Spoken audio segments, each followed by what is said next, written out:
নিচ্ছি 1 কাপ ময়দা, half cup গমের আটা, স্বাদ মতো নুন, পরিমাণ সাদা তেল, অল্প অল্প জল দিয়ে মেখে আটার ডোটা আমার তৈরি হয়ে গেছে। এবার আমি এটাকে ঢাকা দিয়ে রেখে দিচ্ছি 10 মিনিটের জন্য। ফ্রাই প্যান গরম করে দিয়ে দিচ্ছি 1 চামচ মতো সাদা তেল, 5 চামচ মতো গোটা জিরে। ফোড়নটা ফুটে উঠলে পেঁয়াজ দিয়ে দিচ্ছি, একটা কুচনো লঙ্কা, এর সঙ্গে নেড়ে চেড়ে নিয়ে এবার এর মধ্যে দিয়ে দিচ্ছি গোলমরিচের গুঁড়ো, দিচ্ছি সামান্য পরিমাণে হলুদের গুঁড়ো, জিরের গুঁড়ো, ধনের গুঁড়ো, চিলি ফ্লেক্স দিয়ে দিচ্ছি। সঙ্গে ভালো করে নেড়ে চেড়ে মিশিয়ে নিতে হবে।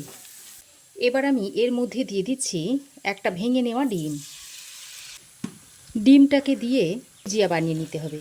এই পেঁয়াজের সঙ্গে ডিমের ভুজিয়াটাকে একসঙ্গে মিশিয়ে দিচ্ছি।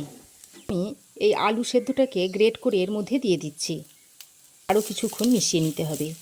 স্বাদ মতো নুন, একটু গরম মশলার গুঁড়ো, কাশ্মীরি লঙ্কার গুঁড়ো দিয়ে দিচ্ছি। নেড়ে চেড়ে মিশিয়ে নিতে হবে। এদিকে দেখুন 10 মিনিট রেস্টে রাখার ফলে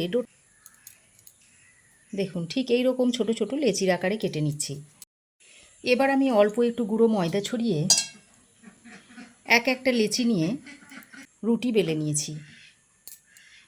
তা ঠান্ডা করে রুটির উপর দিয়ে দিচ্ছি।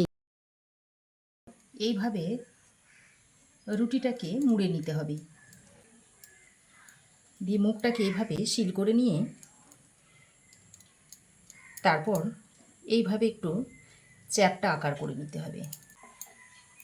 সবগুলো লেচির মধ্যে আমি পুর ভরে নিয়েছি। এবার গরম তেলে ছেড়ে দিচ্ছি। এক সাইড হয়ে গেলে এগুলোকে উল্টে দিতে হবে। এইভাবে এই সাইডগুলোকেও একটু ভেজে নেব। দেখুন খুব ভালো করে ভেজে নিয়েছি। এখন আমি এগুলোকে তুলে নিচ্ছি।